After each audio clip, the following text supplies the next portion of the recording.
नमस्कार, जय हिंद साथियों। स्वागत करता हूँ आपके अपने YouTube channel SS Shah pre medical centre Agra पे। तो जैसे कि अभी एसएससी जीडी का मेडिकल आने वाला है और आपने देखा होगा कि हम हर किसी डॉक्टर के पास जो हमारी टीम में है, सारे डॉक्टर्स के पास जाकर आप लोगों के लिए वीडियोस के थ्रू जितना ज्यादा हो सकता है उतना नॉलेज आपको देने की कोशिश कर रहे हैं। तो अभी रिसेंटली आपने ENT में डॉक्टर मधुर गुप्ता जी की वीडियो देखी होगी, डॉक्टर नताशा की डेंटल के लिए देखी थी और डॉक्टर कौस्तुभ सर की आपने देखी थी आई के लिए। उसी तरह हमारी टीम के आज एक मेंबर और बहुत सीनियर डॉक्टर पुनीत सर जो है वो हमारे साथ हैं। डॉक्टर पुनीत सर जो है वो सर्जन के साथ साथ प्लास्टिक सर्जन भी हैं और हमारे जो वेरिकोसील जो होता है और आप लोगों को जो सबसे बड़ी शिकायत रहती है गायनेकोमेस्टिया और जो इस बच्चे को केलोइड्स वगैरह होते हैं, इन सब के जो ऑपरेशंस जो हमारे सेंटर पे करते हैं और हमारी टीम में करते हैं वो डॉक्टर पुनीत सर करते हैं। तो सर आपका बहुत बहुत स्वागत करता हूँ मैं यूट्यूब चैनल पर, और आप पहली बार हमारे यूट्यूब चैनल पर आए तो thank you so much sir, आपने इतना टाइम दिया हम लोगों के लिए। तो सर सबसे पहले कि जैसे आप हमें पता है अभी SSC GD के मेडिकल्स जो है स्टार्ट होने वाले हैं, तो सबसे पहले हम बात करते हैं सर गायनेकोमेस्टिया को लेकर। इसका रीजन क्या होता है सर? गायनेकोमेस्टिया किस लिए बच्चों को हो जाता है? गायनेकोमेस्टिया जैसे हम बोलते हैं ना, एक वर्ड होता है गायनेकोमेस्टिया, उसमें ग्लैंड टिश्यू और फैट दोनों होते हैं। जी सर। नॉर्मली अगर हम पेशेंट को देखते हैं, उसके ग्रेड्स होते हैं, हम ग्रेड 1, 2, 3 में उनको डिफरेंशिएट करते हैं। इसमें उनका अमाउंट ऑफ फैट और अमाउंट ऑफ ग्लैंड पे हम डिफरेंशिएट करते हैं। जी सर। अब गायनेकोमेस्टिया होने के बहुत सारे कारण हो सकते हैं। कुछ लोगों में वो कारण ना इडियोपैथिक होते हैं, जिनका कोई कारण नहीं होता, बस वो होते हैं, मतलब बिना किसी दवाई के, बिना किसी उसके भी हो जाते हैं। बाकी जो बच्चे आजकल जो बाहर फास्ट फूड खाते हैं, जैसे कि जिसमें एस्ट्रोजन कंटेंट ज्यादा रहता है, उसके कारण भी गायनेकोमेस्टिया होने के चांसेस बहुत बढ़ जाते हैं। और ऐसे बच्चे जो थोड़े से हैवी होते हैं, फिर रनिंग करते हैं और जो वेट लिफ्टिंग करके अपनी बॉडी कम करते हैं, उसमें भी चेस्ट का फैट कभी कभी रिडंडेंट होके वो बहुत ही लेस रिड्यूस होता है, और जो ग्लैंड होता है वो उस टाइम प्रोमिनेंट हो जाता है, तो वो भी हमारा गायनेकोमेस्टिया होने का कारण हो जाता है। वो भी गायनेकोमेस्टिया। तो गायनेकोमेस्टिया देखो, जैसे सर ने बताया कि हमारी बॉडी में जैसे ही एस्ट्रोजन लेवल बढ़ता है तो ये एक सबसे बड़ा रीजन होता है गायनेकोमेस्टिया होने का। तो एस्ट्रोजन क्या है कि जैसे हम लोग फास्ट फूड ज्यादा यूज करते हैं या सर जो स्टेरॉइड्स बच्चे कंज्यूम करते हैं, स्टेरॉइड्स में भी बिल्कुल जो एनाबॉलिक स्टेरॉइड्स भी हम दे रहे हैं, उसमें भी क्या होता है, स्किन की कंसिस्टेंसी कम करता है वो एनाबॉलिक स्टेरॉइड, तो वो भी एक कारण हो सकता है। अगर उसमें भी जिसमें भी एस्ट्रोजन कंटेंट होगा, जिन स्टेरॉइड्स में, एस्ट्रोजन खुद भी एक स्टेरॉइड ही होता है, तो उस कारण से गायनेकोमेस्टिया होने के चांसेस बढ़ते हैं। उसकी वजह से गायनेकोमेस्टिया जो है आपको हो जाता है कि जैसे अगर कोई बहुत ज्यादा फैटी मोटा बच्चा है और उसने रनिंग वगैरह की तो चेस्ट का फैट जो है वो पूरा नहीं जा पाया और ग्लैंड जो है वो बढ़ गया और फैट आपका जो है कम हो गया, तो इसकी वजह से वो गायनेकोमेस्टिया जो है दिखने लगता है। बट मैं आपको बता दूं कि अगर किसी को ग्रेड 1 गायनेकोमेस्टिया है तो उससे इतना ज्यादा फर्क नहीं पड़ता है और वो इतना ज्यादा नोटिस में भी नहीं आता है, तो आप उसमें इजीली हो सकते हैं फिट। बट अगर वो नोटिस आ रहा है आपको और बहुत ज्यादा ग्लैंड जो है देखने को मिल रहा है तो उसमें ऑब्वियसली आपको गायनेकोमेस्टिया का पॉइंट मिलता है। तो सर इससे बच्चे बचाव कैसे कर सकते हैं? एक तो सर्जरी तो प्रोसीजर है ही, हो गया तो, बट बचाव रखने के लिए बच्चा क्या कर सकता है? कोई एक्सरसाइजेस वगैरह ऐसी जो चेस्ट की हम जो एक्सरसाइजेस कर रहे हैं वो मसल लेवल पे काम करते हैं। जी सर। तो हम कोशिश ये करें कि हम जो वेट लॉस कर रहे हैं थोड़ा सा ग्रेजुअल हो और बहुत सडन वेट लॉस ना हो। जी सर। तो उससे क्या होता है, जो ग्लैंडुलर टिश्यू है वो एकदम से प्रोमिनेंट नहीं होगा। जब ग्रेजुअल वेट लॉस होता है तो स्किन का जो फैट है वो धीरे धीरे कम होना शुरू होता है। ठीक है सर। बाकी अगर हम ज्यादा कोशिश करना चाहते हैं तो हम चेस्ट पे कोई भी कंप्रेशन गारमेंट पहनना शुरू कर सकते हैं। जी। जैसे कि हम सपोर्टर पहनते हैं तो हम चेस्ट पे कंप्रेशन गारमेंट पहन सकते हैं। जी सर, बिल्कुल। तो जैसे कि सर ने बताया कि आप एकदम से वेट रिड्यूस, एकदम से वेट अगर कम करेंगे तो ये प्रॉब्लम भी आपको देखने के लिए मिल सकती है। और जैसे कि सर ने बताया कि प्रेशर गारमेंट्स क्या होता है, आपके जैसे बनियान जो आप पहनते हैं इसी टाइप का एक आता है, वो चेस्ट को बिल्कुल प्रेस करके रखता है। तो एक्सरसाइज के टाइम पे अगर आप वो यूज करेंगे तो वो भी आपको बहुत ज्यादा हेल्प करेगा गायनेकोमेस्टिया ना होने पे, ताकि वो आपको ना हो, इस चीज में वो हेल्प करता है। तो सर अगर अब किसी को गायनेकोमेस्टिया बन गया या ग्लैंड्स जो है वो बन गए तो सर्जिकल प्रोसीजर से हम उसे निकालते हैं। तो हम जो मोस्टली करते हैं लाइपोसक्शन करते हैं सर। लाइपोसक्शन में क्या होता है, बहुत छोटे छोटे से होल्स यहाँ पे होते हैं और उसके थ्रू मशीन से डालकर उसको गलाकर निकाल दी। तो सर ये जो लाइपोसक्शन जो होता है ये कितना सेफ है? लाइपोसक्शन जो एंटिटी आई गायनेकोमेस्टिया के लिए, ये बहुत ही सेफ और बहुत ही मिनिमल एक्सेस प्रोसीजर है जी, जिसमें हम केवल एक कैनुला के लाइक इंसिजन देते हैं, जिससे कि उसी कैनुला से हम वो पूरा फैट को गला के बाहर निकाल देते हैं। जी सर। अब वो लाइपोसक्शन बिल्कुल पूरा फैट गला के बाहर निकालता है और ग्लैंड के लिए हमें जरूरत पड़ती है और जो बिल्कुल ही रेजिस्टेंट होता है तब हमें माइन्यूट सा इंसिजन देके हम उस ग्लैंड को भी बाहर निकाल सकते हैं, और किसी तरह से कोई निशान ना आए और बच्चे को कोई परेशानी ना हो। तो सर गायनेकोमेस्टिया की सर्जरी के दौरान क्या ग्लैंड निकालना बहुत ज्यादा जरूरी होता है? अगर ग्लैंड इतना बड़ा पड़ा है कि फैट हटने के बाद वो प्रोमिनेंट हो रहा है खाल के थ्रू, तो हमें ग्लैंड भी निकालना चाहिए। आइडियली हम ग्लैंड रिमूव करते हैं लाइपोसक्शन में। तो ग्लैंड निकलना भी उतना ही जरूरी है, क्योंकि अगर फैट निकाल दिया तो ग्लैंड दिखेगा तो वो देखने में अच्छा नहीं लगेगा, फिर वो प्रॉपर गायनेकोमेस्टिया जो है वो देखने लगता है। इसलिए ग्लैंड निकालना भी बहुत जरूरी है। और ग्लैंड निकालने में कोई बहुत ज्यादा बड़ा जो चीरा है वो नहीं लगाना पड़ता है, आपके निप्पल के नीचे हल्का सा चीरा देकर भी उसे निकाला जा सकता है। तो इस तरीके से जो है गायनेको। तो सर ये गायनेकोमेस्टिया का जो लाइपोसक्शन प्रोसीजर जो होता है कितने दिन में बच्चा रिकवर कर सकता है? गायनेकोमेस्टिया के बाद हम 24 घंटे में बच्चे को चला फिरा देते हैं। उसको जो कंप्रेशन गारमेंट जैसा कि मैंने बताया वो कम से कम 3 महीने पहनना पड़ता है पोस्ट सर्जरी, जिससे कि किसी प्रकार की कोई स्वेलिंग परसिस्ट ना करे।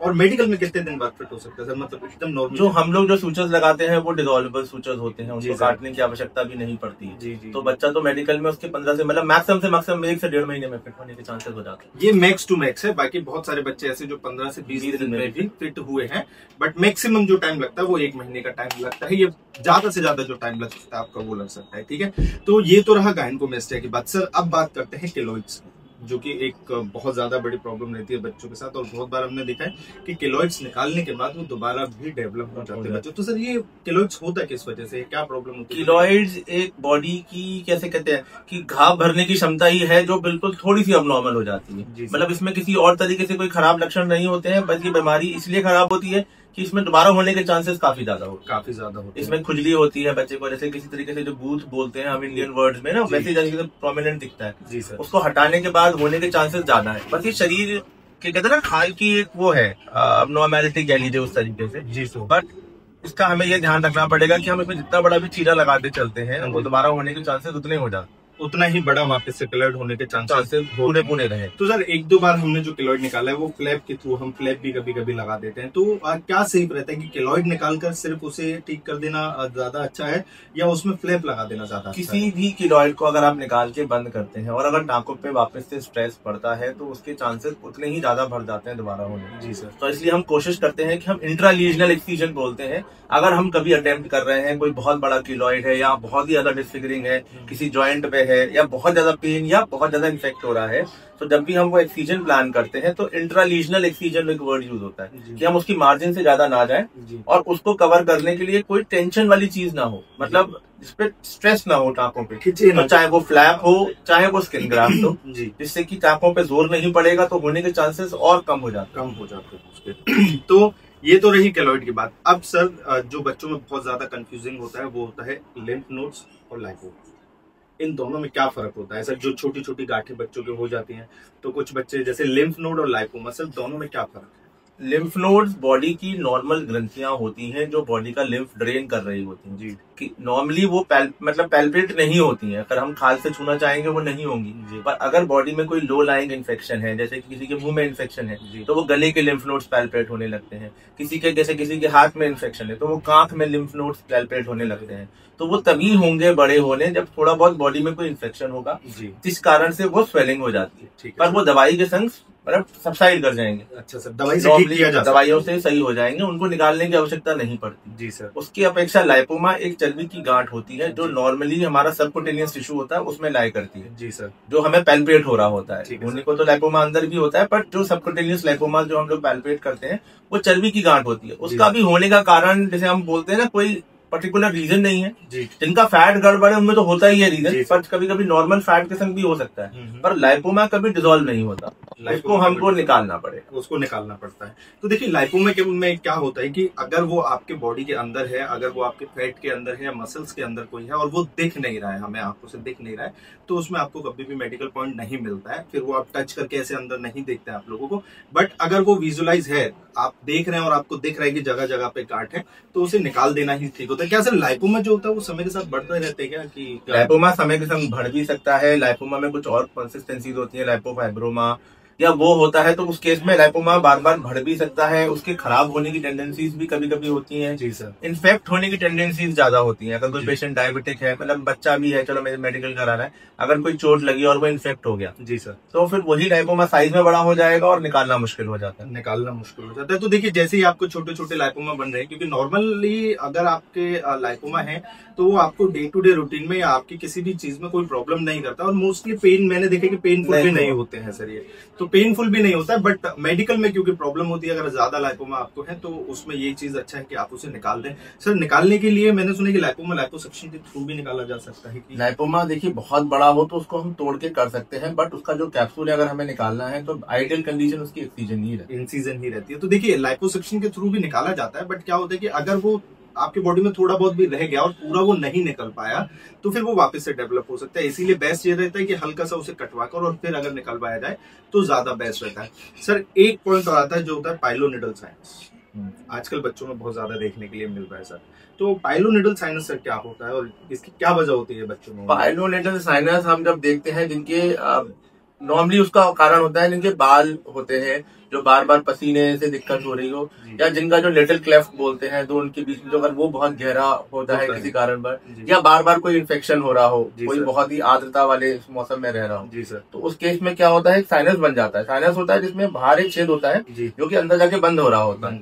नॉर्मली पाइलोनिडल साइनस सबकुटेनियस टिश्यू में ही रहता है, बहुत डीप नहीं जाता है। उसमें क्या होता है हमारे जो बाल होते हैं शरीर के वो टूट टूट के उल्टे चले जाते हैं, इस कारण वो बार बार इन्फेक्ट होता रहता है। जी सर। पाइलोनिडल साइनस आप लेजर से भी ट्रीट करा सकते हैं, आप सर्जरी से भी ट्रीट करा सकते हैं, पर पाइलोनिडल साइनस का ट्रीटमेंट सर्जरी ही है। मतलब चाहे लेजर से चाहे उससे, दवाई से आप इन्फेक्शन कम करके उसको थोड़ी देर के लिए शांत कर सकते हो, पर दोबारा से इन्फेक्शन होने का खतरा बना रहेगा। तो सर जो बहुत सारा मैंने बहुत बार ऐसा देखा है कि कुछ पाइलोनिडल साइनस ऐसे होते हैं जिसमें कोई भी प्रॉब्लम नहीं हो रही होती, मतलब इन्फेक्शन नहीं होता, सिर्फ एक छेद रह जाता है। और कभी कभी पाइलोनिडल साइनस में ये देखने के लिए मिलता है कि उसमें रिसाव जो हो रहा होता है, तो वो रिसाव उसी इन्फेक्शन की वजह से हो रहा होता है। कोई वो एक ट्रैक्ट बना हुआ है, मैं कह रहा हूँ एक जैसे खाली ट्रैक्ट है जी, आप उसमें कहीं भी कुछ पानी इकट्ठा हुआ वो बाहर आ जाएगा, जब तक ड्राई पड़ा हुआ है वो ड्राई पड़ा हुआ है, पर वो है बॉडी में, उसका ट्रीटमेंट एक्सीजन ही, मतलब साइनस का एक्सीजन ही होता है जी। तो पाइलोनिडल साइनस जो प्रॉब्लम है वो बिल्कुल आपकी रीढ़ की हड्डी के नीचे एक छोटा सा छेद हो जाता है, जो सर ने बताया कि अगर आपको बार बार पसीना आ रहा है या ज्यादा बाल वहां पर है तो बाल जब उल्टे जाने लगते हैं तो वहां पे छेद बन जाते हैं, और इन्फेक्शन की वजह से कभी कभी उसमें रिसाव भी हो रहा होता है। और जैसे कि सर ने बताया कि ज्यादा पसीना आने की वजह से और उसकी वजह से उसमें इन्फेक्शन हो जाता है। पाइलोनिडल साइनस का जो एकमात्र इलाज है वो है ऑपरेट, उसे ऑपरेट करके ठीक किया जा सकता है, बट उसके बाद भी आपको ध्यान रखना पड़ेगा क्योंकि ये एक ऐसी चीज है जो वापस डेवलप हो सकती है। तो आपको अपने हेयर्स क्लीन रखने पड़ेंगे उस जगह से, और आपको साफ सफाई का प्रॉपर ध्यान रखना पड़ेगा, तो वो रीअकर नहीं होता है। अब आते हैं सर जो सबसे बड़ी प्रॉब्लम है बच्चों के साथ, वेरिकोसील। वेरिकोसील में क्या होता है, पेम्पनीफॉर्म प्लेक्सस होता है वेन्स का ना, जो सबडर्मेटिक कॉर्ड में आ रहा होता है, उसका डायलेटेशन हो जाता है, चाहे वो टेस्टिस के अपर पोल पे हो, चाहे वो पूरा पेम्पनीफॉर्म प्लेक्सस डायलेट हो जाए। जी सर। तो अब नॉर्मली हम लोग बच्चों को एडवाइस करते हैं कि सपोर्टर पहन के दौड़िए, नॉर्मली बच्चे दौड़ते भी हैं, पर किसी भी कारण जैसे बताया ना मैंने, रैपिड वेट लॉस हो रहा है या जिस कारण से भी हो रहा है, तो उस केस में क्या होता है ब्लड फ्लो तो ज्यादा बढ़ा जी, पर उसी ड्यूरेशन में ये वेरिकोज वेन्स पेम्पनीफॉर्म प्लेक्सस डायलेट हो जाता है और उसकी वजह से हमें वो मोटी मोटी नसें दिखने लगती है। तो क्या सर ये जो वेरिकोज सील जो होता है वो रोड पर रनिंग करने की वजह से भी हो जाता है क्या बच्चों को? क्या ये एक रीजन है कि इसकी वजह? रोड और कच्ची इसका कोई मतलब पर्टिकुलर डिफरेंस नहीं है, वो तो आप रनिंग कर रहे हैं है ना, और ये टेस्टिस बाहर हैंग करते हैं जी, तो उस केस में जितना वो हैंग करेंगे, जितना वो लूज रहते हैं, उतना उन पर प्रेशर पड़ता है जी, तो वो डायलेट होने के चांसेस वैसे भी बढ़ जाते हैं जी सर। बहुत सारे इनहेरेंट फैक्टर्स भी होते हैं जी, बॉडी के किसी और कारण से बॉडी का अंदर से इंट्रा एब्डोमिनल प्रेशर बढ़ रहा है तो अभी हमारे वेरिकोसील। और ये जो प्रेशर जो बढ़ता है सर, ये हैवी वेट उठाने से भी बढ़ सकता है? इंट्रा एब्डोमिनल प्रेशर किसी कारण से बढ़ रहा है, जैसे हम हैवी वेट उठा रहे हैं, उससे भी ये सब होने के चांसेस रहते हैं। तो वेरिकोसील का जैसे सर ने बताया कि आप अगर रनिंग कर रहे हैं, फिर वो आप चाहे सड़क पे रनिंग कर रहे हैं, चाहे आप कच्चे में रनिंग कर रहे हैं, कहीं पे भी आप अगर रनिंग कर रहे हैं, तो उसका जो सबसे मेन रीजन जो होता है वो होता है कि अगर आपने सपोर्टर या लंगोट नहीं पहना है तो आपके जो टेस्टिस जो है, जो अंडकोश है, वो अगर लटके हुए हैं तो उन पे प्रेशर पड़ता है, जिसकी वजह से आपके नसों में दबाव पड़ने की वजह से वो वेरिकोसील में बदल जाता है। तो इसका जो आप इसे जो बचाव कर सकते हैं, उस सबसे बड़ी चीज ये है कि अगर आप सपोर्टर पहनकर रखेंगे तो उसके होने के चांसेस बहुत कम होते हैं। दूसरी चीज जैसे कि बताया आपने कि अगर आप हैवी वेट उठा रहे हैं या हैवी एक्सरसाइजेस कर रहे हैं तो उसमें भी आपको सपोर्टर या लंगोट पहनना जरूरी है, अगर प्रेशर पड़ेगा तो वेरिकोसील हो सकता है। तो सर वेरिकोसील का इलाज ये तो हो गया कि किस वजह से होता है, और अगर बच्चा सपोर्टर पहनता है या ध्यान रखता है तो उसकी वजह से भी वो ठीक बच सकता है।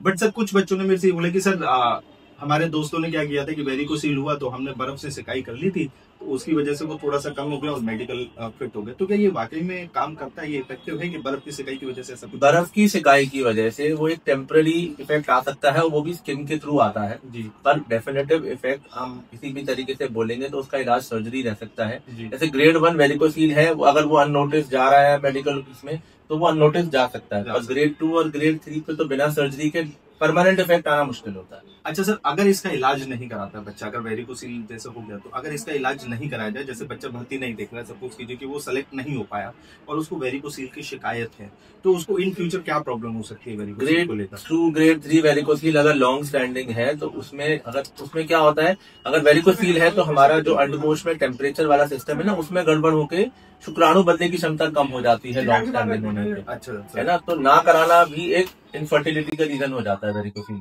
हाँ, तो मतलब कि अगर आपको वेरिकोसिल की शिकायत है और अगर आप जैसे काम करेंगे या कोई चीज करेंगे, तो इन फ्यूचर ऐसा नहीं कि हो ही जाएगा, हो सकता है कि आपका जो स्पर्म काउंट है वो कम होना स्टार्ट होता है, जिसकी वजह से इनफर्टिलिटी मतलब बच्चे होने में भी प्रॉब्लम हो सकती है। अगर आपको वेरिकोसिल की शिकायत हो गई है तो फिर आपको ऑपरेशन इसका करा लेना चाहिए, ताकि आपके इन फ्यूचर कोई भी प्रॉब्लम ना आए। तो ये कुछ पॉइंट थे जिनको लेकर सर से आज हमने डिस्कशन किया। Thank you so much sir, आप ये हेल्प करने के लिए, बच्चों को ये सारी चीजें बताने के लिए। और भी कोई अगर आपको डाउट है और आप उसके बारे में जानना चाहते हैं तो मुझे आप नीचे कमेंट कर दीजिएगा, और आप आगे किस पॉइंट के बारे में वीडियो बनवाना चाहते हैं ये भी आप मुझे कमेंट कर दीजिएगा। तो मैं आगे आपके जो भी प्रॉब्लम्स होगा उनका सॉल्यूशन कोशिश करूंगा कि आपको जो है कमेंट्स के थ्रू दे सके। अगर आप किसी और चीज के बारे में जानकारी चाहते हैं तो आप मुझे कमेंट जरूर करें। थैंक यू सो मच साथियों, जय हिंद।